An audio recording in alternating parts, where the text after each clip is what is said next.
welcome back to another episode of Journey of a Fearless Female with your host, Paola Rosser. Today, my guest is Amy Green. Amy has been a professional in the fitness industry for over 7 years. She holds multiple certifications from the National Academy of Sports Medicine and Personal Training. She has her bachelor's degree in sociology from the University of California, Irvine. She's also a licensed substance abuse counselor. She received her clinical education from UCLA. Amy has been a sports and fitness model for 6 years and has worked with some of the world's top athletes for Nike and Adidas as an on-set technical movement choreographer. She's currently teaching group fitness at Motion Fitness Group in Irvine. Amy is a recovering heroin addict with 3 years, 6 months, and 6 days of recovery. This is the story she will be focusing on today. From becoming a top athlete and scholar student to a functioning heroin addict, and how she came back from a life of certain death. Everybody, welcome Amy. Hello. I'm so excited to hear your story. We talked a little bit earlier, but so far I'm like at the edge of my seat, so I can't wait for the audience to hear your incredible journey. Yeah. Every time I tell my story, it gives me a chance to relive it in certain ways. And I've recently realized, like, when I do tell it now, that there's a lot more emotion behind it because it seems like there's been so much distance from it that I see it differently now. Yeah. It's almost like a whole different life that you live that it's kind of hard to even fathom it now. Yes, but not, I can't forget what happened to me, what I did. I can't. Yeah, it's part of your story. It's part of your journey. It's part of who you are today. Yes, and there's no more shame around it. So let's start from the beginning. Okay, so from the beginning, I grew up in the Santa Clarita Valley, and I grew up in a loving home. My dad's a dentist. My mom was a homemaker. I got an older sister. We've always had dogs. And I started playing sports when I was 4 years old. I started playing soccer. And very quickly, soccer and sports became my life from the time that I was in elementary school all the way up through post-college. That was the career and the path that I knew that I was supposed to be on, And my parents always thought that keeping me busy would keep me out of trouble. Isn't that funny? Yeah. So very early on, I was taught and I learned that grades and performance meant a lot. Right. So however well I was doing in school and however well I was performing in sports kind of dictated how well I was doing in life in general. And so I learned that as long as I kept those things up, then I could kind of do whatever I wanted behind closed doors. So yeah, as long as you had the good facade. Yes, as long as I looked good, I performed well, grades were good, then I could go party my face off. So that kind of started in high school. The partying stage started in high school. It wasn't like an issue, but I always had that type of personality that I would go really hard. I would go harder than most people. Really? And Yes. when you say partying, like, are you talking about just drinking so far? You're still in high school, so. Drinking, smoking weed. I was doing coke. It was in high school. Yes. Yes. In high school. I'm sorry, Mom. How do you get these drugs? Like, I don't know. To me, it's like, how do you get these drugs in high school? For me, I was drinking. Yeah. I think I smoked a little bit of weed, but coke, who introduces coke? You know what? I just had... Older kids, maybe? Yes, and I had 2 separate groups of friends. I had my sports friends, and then I had the burnout friends. Oh. The ones that my parents and my mom was always like, I'm not saying you're better than them. You're just on a different path. And I'm like, what do you know? Yeah. So I was able to like compartmentalize my life very early on. And so once I got a scholarship to play soccer in college, I knew that I had to like cut it out. Yeah. Right. And so then, the addict side of me was like, let's just throw everything into sports, all of it. So I ended up going to UC Irvine. I got a scholarship to play there. I ended up running track, playing soccer and cross country there. So I was very busy. And extremely fit. Super fit. And I stayed that way. Good. I don't know how. All throughout college, I had this identity of just this all-star athlete. I mean, my parents just like glow when they talk about my college years, and even at that time, I remember feeling a lot of pressure for being so great at what I was doing. And I know, and like, I hesitate saying that, but it's like, that's what it was. Like, I was an excellent athlete and I was an incredible student, and my life was that. Yeah. Until it wasn't anymore, you know? Yeah. But so right now when you're talking about like your incredible athleticism and everything, is it hard for you to like really drink it in at how great you were? Yeah, it is. It is, just because I think like the humility piece around it, you know, you hear people say, you know, you should be humble and this and that, but it's like, I guess humility is kind of being right-sized. So yeah, okay, I was really great. You should. You should drink it in. I am like drinking it in. Like just apple juice. It tastes good. Drink it in, honestly, because I feel like a lot of us have that problem where we're really, really good at it, but we were told from very young, like, be humble, have some humility. But when you've put in that much dedication, that many hours, sacrificing, you know, what everyone else was doing at that time, and you're just like sacrificing for your craft, like you should really give yourself more accolades than you're giving yourself now. Yeah, you're right. You're right. And and I was great. And I had built this identity for myself. It was an incredible moment in my life, right? Because everything is moments, right? So that was like, wow, you know, I was on top. Yeah. And my senior year of college, I had a stress fracture in my pelvis from running hundreds of miles a month on concrete during cross-country season, track season, overtraining.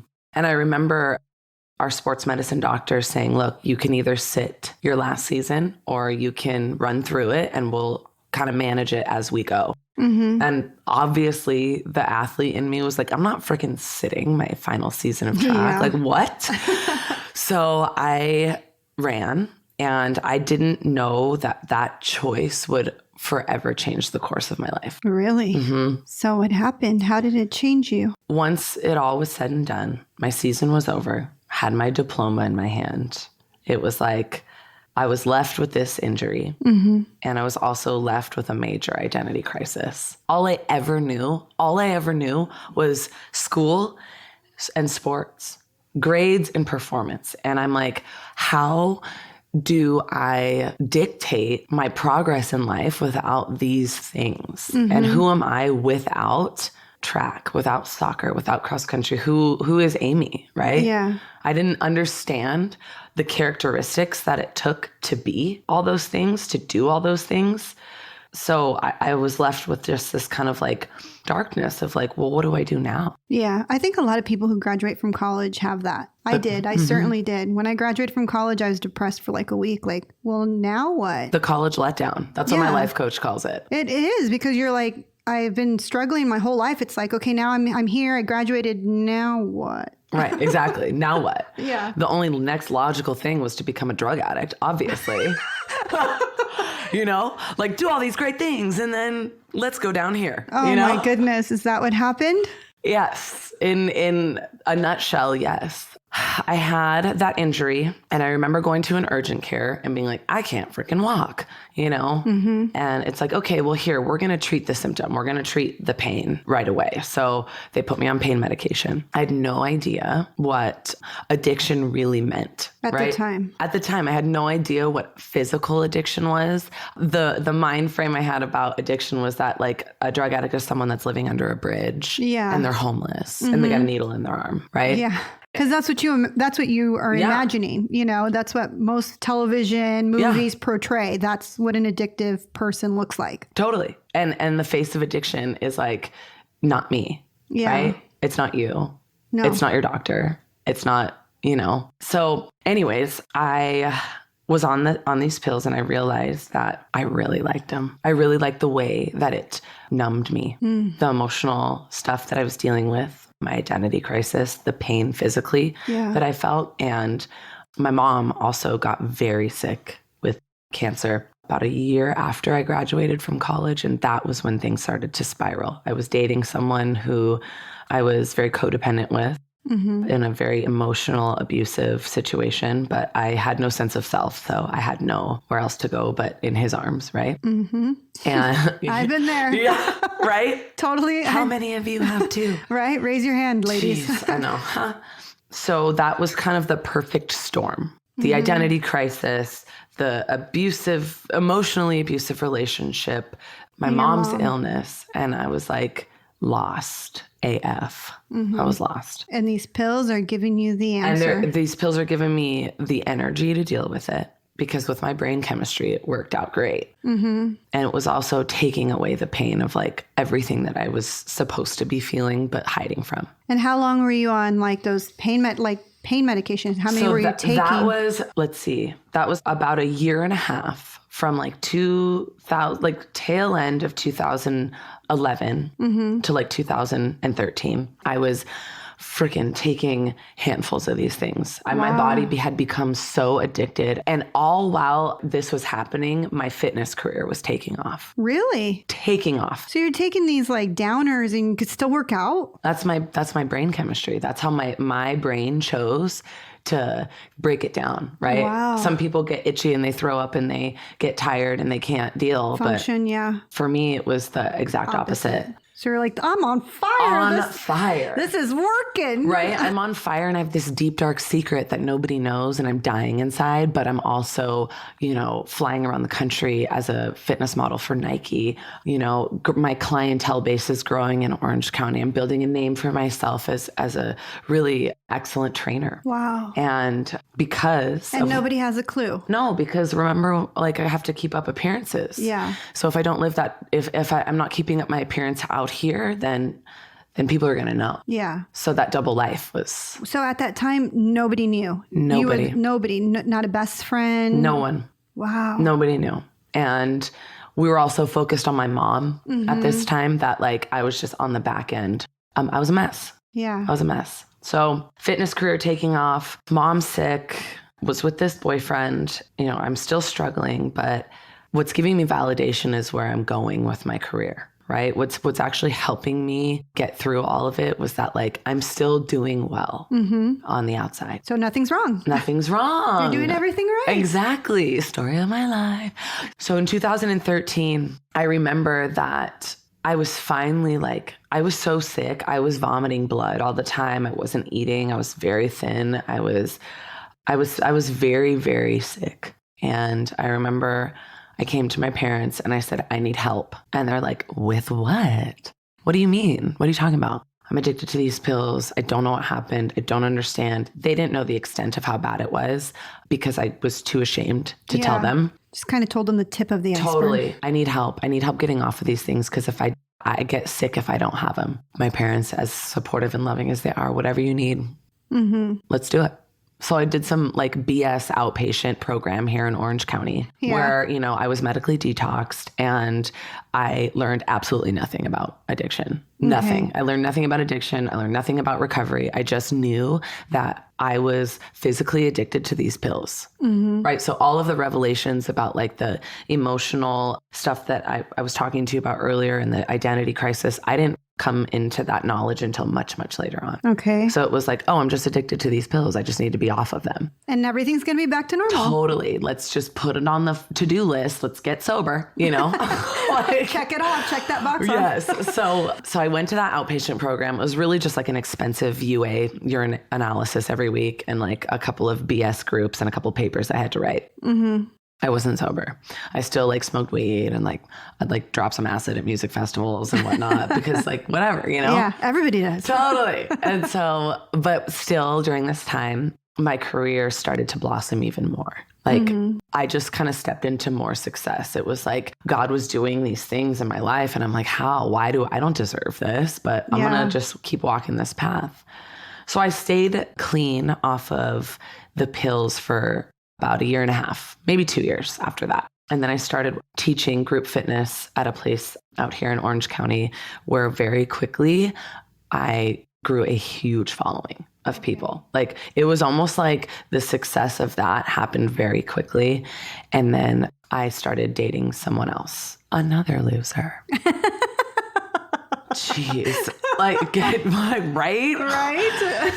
And we happened to work together, and I'm not going to say any names because everyone knows everyone out here. Yes. So, and everyone probably knows who I'm talking about. So, well, the series of losers. yes. I mean, you can probably relate. Yeah, I probably dated him too. Yeah, right. Seriously, we've all passed them around. I probably dated the same loser. Yeah. I mean, I hope not. Just kidding. I know. I hope not. So I'm teaching at this place, and I'm signed to a new modeling agency, and I have all this new like found success again.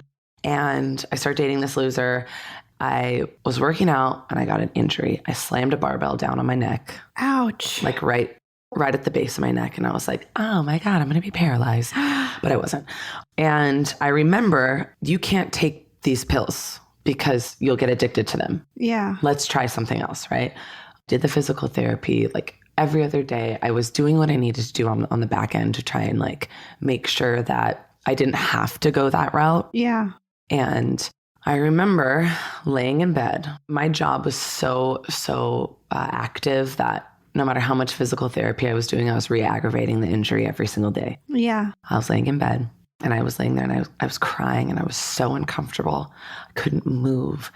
And I was like, that's it. Got up, drove to the urgent care, got a prescription. Wow. And I remember coming home, and my loser boyfriend at the time was at my house, and I put the bag of pills on the table, and he was like, what do you got there? And I was just kind of telling him, he's like, let me get some. And I was like, I know what this is. Yeah. Okay. It's on again. So even when that moment when he said, let me get some, you didn't have like that second thought, like, no, I'm not going to let you. You were just like, yeah, let's pop them together. I was overworked. I had a schedule that was completely unmanageable. I was working for a major narcissist. Yeah. And I was being taken advantage of. So I had all of these things piled on. So you're like, I need this break. I'm like, I need to not feel something. And this person's going to not feel it with me, so I can have a buddy. Yeah. So I don't have to be isolated in this. Yeah. And there's less shame when you have a buddy.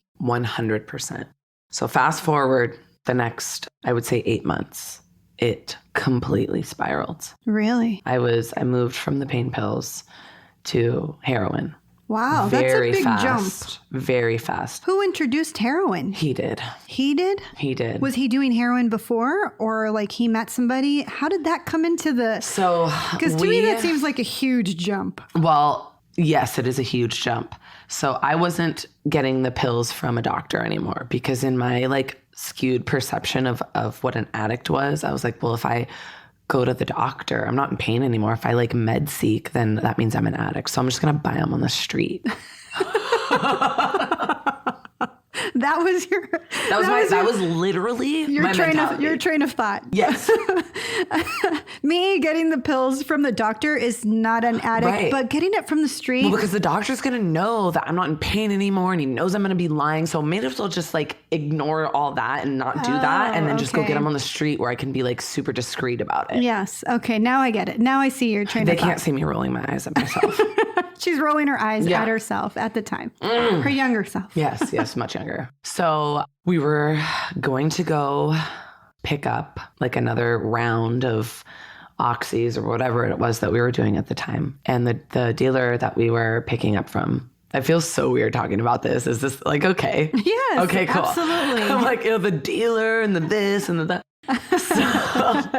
We talk about everything here. Okay, good. All the darkness, all everything, every little bit of it. So the dealer where we were getting all of our pills from, and at this time I had been taught how to smoke the Oxycontins or the Roxys and whatever it was that I was doing. So I was no longer snorting them. I was no longer taking them orally. I was smoking them. Okay. Off foil, like a creature. Okay. Okay. Also working, functioning. Every single day, waking up at 3:30 in the morning. And nobody at work had any idea. Nobody knew. That's crazy. Nobody knew. My parents kind of had an idea. We'll get to that, actually. Okay. We'll get to that. So you're there with the dealer. We're in the car with the dealer. I don't have any Roxys, he says. And he's like, but I do have this. And I'm like, what's that? He's like, it's black tar heroin. And I'm like, light it up. Wow. I was so sick. I was like dope sick at the time. I was like, my body hurt. I wanted to throw up. I was sweating. I was going through withdrawal, and I was like, okay, well, will it make me feel better? And he said, yeah. So I did it. And I was like, all right, let's get some. And that's how it happened. And that's how it started. That was like the beginning of the end. So during that time, I'm trying to like flash back and forth between like the light side of me and the dark side of me. I was working, I was functioning, I was touching a lot of people's lives in the fitness industry on a deep level. Mm-hmm. And I was helping a lot of people. Yeah. And that was the one thing that I looked forward to every single day was when I was teaching.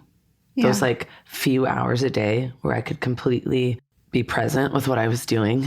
Yeah. And sometimes it's so much easier to help other people than to help yourself. Yeah, because I hated myself so much that these people loved me so much that it kept me from killing myself. Wow. Mm-hmm. So they were important to you. So important to me. Yeah. And to this day, I still teach and train all of them. Oh.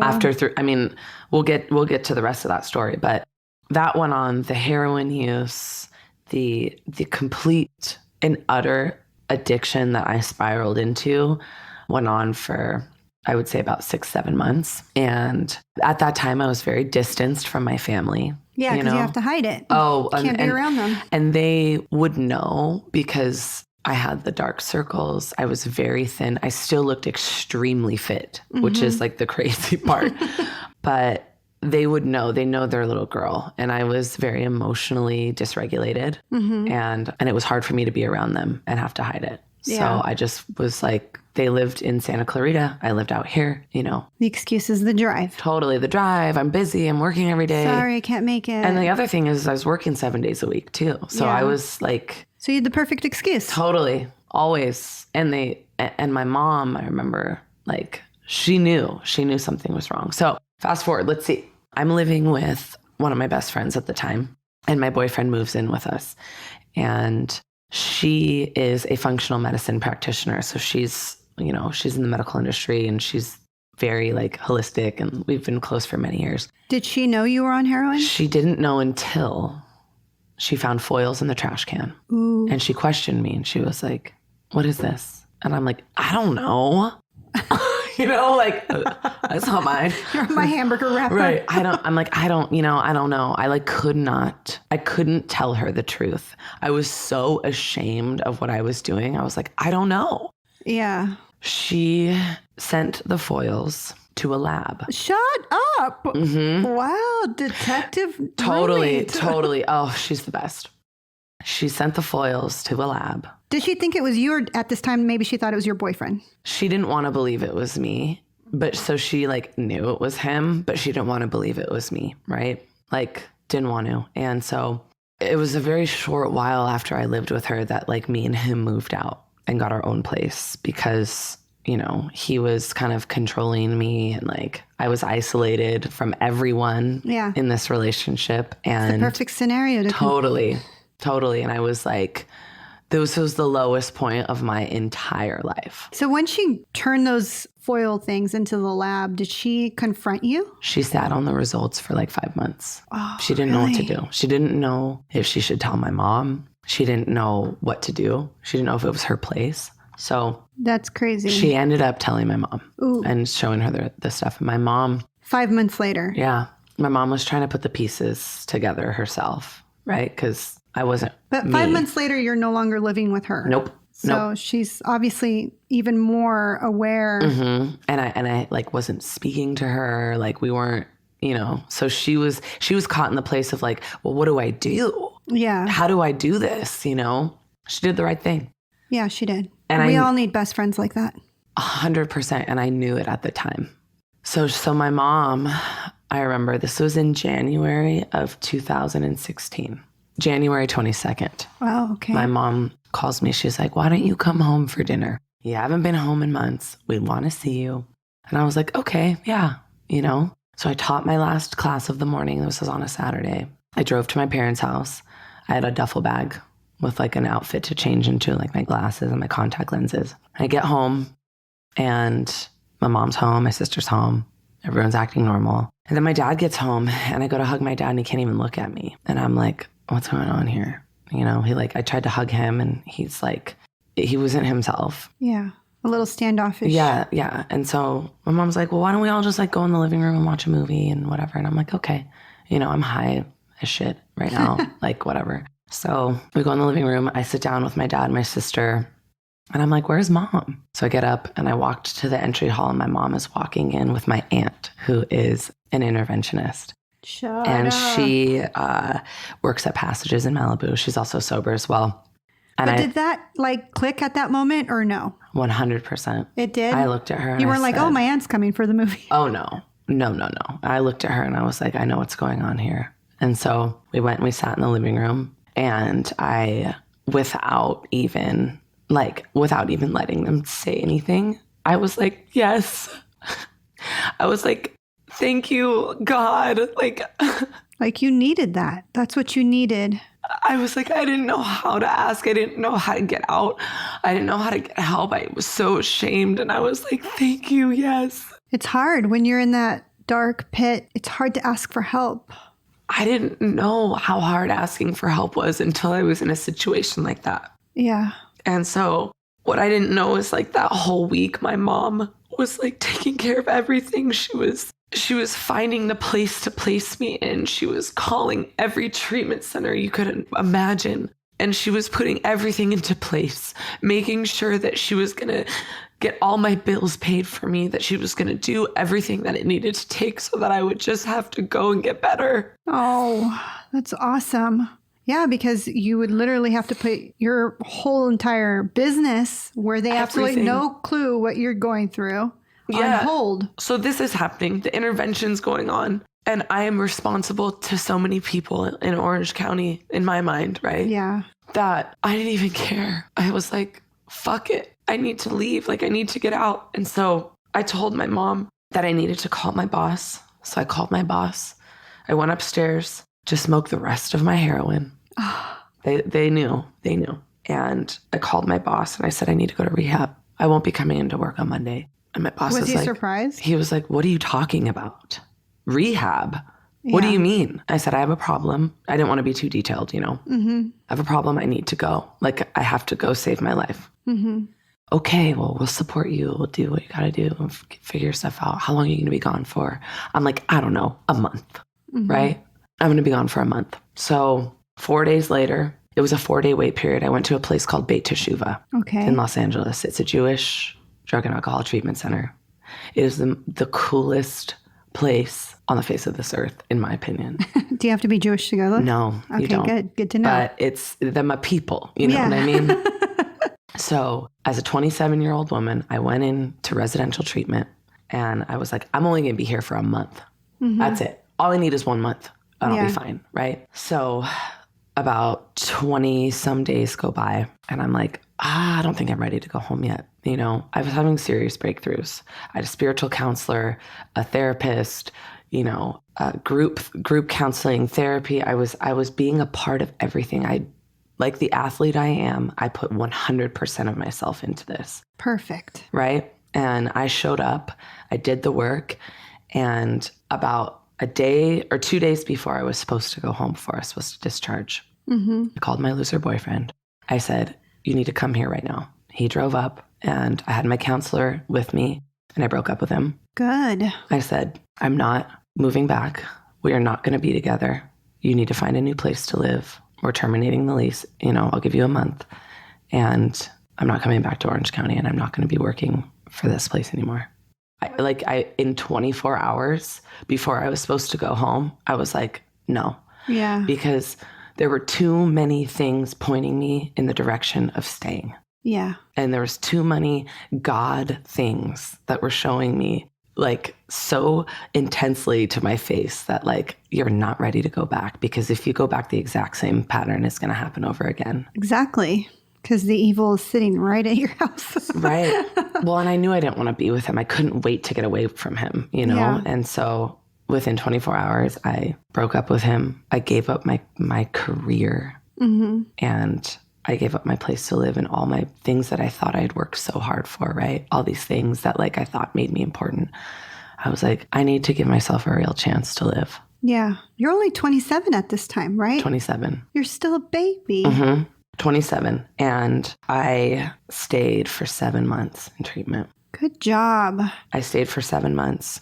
And even after that 7 months, I didn't go back to Orange County. I got hired at the treatment center to start a mind and body program. Nice. So I developed a mind and body program and incorporated movement, exercise, yoga, equine therapy, all these like incredible things that are so healing for people who are newly getting sober, right? That they didn't have before, teaching them how to get in touch with their bodies. And it was a way for me to get my kind of toe back in the fitness pool in a safe way. Yes. I ended up going back to school, went to UCLA and got my certification or went through the certification program through UCLA for KDAC. I just recently passed my licensure exam 3 months ago. Congratulations. Thank you. And I worked for $13 an hour for 2 years. Wow. And put myself in student loan debt. And I wouldn't have changed any of it because everything that's happened after all that, like I got everything back that I thought that I worked so hard for tenfold. Isn't that amazing? That's so incredible. It really is. You have such an incredible journey. And it's crazy because this is what I love about this podcast is if I was to see you like at a normal Starbucks, and ladies, you can't see what Amy looks like, but you can find her. We'll give her Instagram handle after this. She's beautiful. She's tall. She's thin. She's got like rock solid arms. I mean, I would die for those arms. Beautiful blonde, just gorgeous green eyes. If I saw you at Starbucks, I would just look at you and be like, man, that girl has it together. She's got it all figured out. And this is what I really want us to like learn about each other. As fearless females, we've all been through the darkness. We've all been through that pit. We've all have some like skeletons in our closet. But with this day and age in social media, we only post the beautiful pictures, the filtered pictures, the beautiful trips and vacations. But secretly, we have a completely different life behind closed doors. So, Amy, what is your nugget of wisdom that you would tell someone who is listening to this podcast right now that has that addiction behind closed doors, that is perfectly functional addict, that nobody has a clue what they're doing? What would you tell that person? If I had to give a small piece of wisdom that's gotten me through the darkest times of my life, it would be that there's a lesson within the darkness and that we must choose to see the lesson because we don't just go through really hard things just to go through them. Something is to be learned. And growth is always possible. And we cannot have the darkness without the light and vice versa. And if we remember that, it makes the darkness more tolerable because just on the other side of it is light if we choose to see it. Yes, absolutely. You have to choose it. You have to choose to see the light and also go towards it. Always. Go towards it, ladies. Seriously, this has been such an incredible podcast episode. I am so excited that you came down here, Amy, to be in studio. Yes. I love in studio guests. But thank you guys for listening to another episode of Journey of a Fearless Female. Amy, how can the listeners find you? What's your Instagram handle? My Instagram handle is Amy Green Fitness. Perfect. Everybody, if you guys want to send her a little bit of love or if you have any questions, I'm sure she'll be happy to answer anybody or direct them if they need help. You know, if you need help, if you're in that moment right now and you're like, it's time, I need help. If you're too ashamed to talk to your family, send Amy a DM. I'm sure she'll be happy to like help you. That's what I went to school for, ladies. Exactly. Life school too. Thank you again for listening to Journey of a Fearless Female. I'm your host, Paola Rosser. If you're looking for a life coach or a spiritual mentor, you can book a free discovery call with me at www.fearlessfemale.com. You can also follow me on Instagram at fearlessfemale_coach, subscribe to my YouTube channel at fearlessfemale, or find me on TikTok. I'm under at paola.rosser. And if you love this episode, make sure you hit subscribe, share it with your friends, and leave a review. I read every single review, and I truly appreciate the time you spend writing it.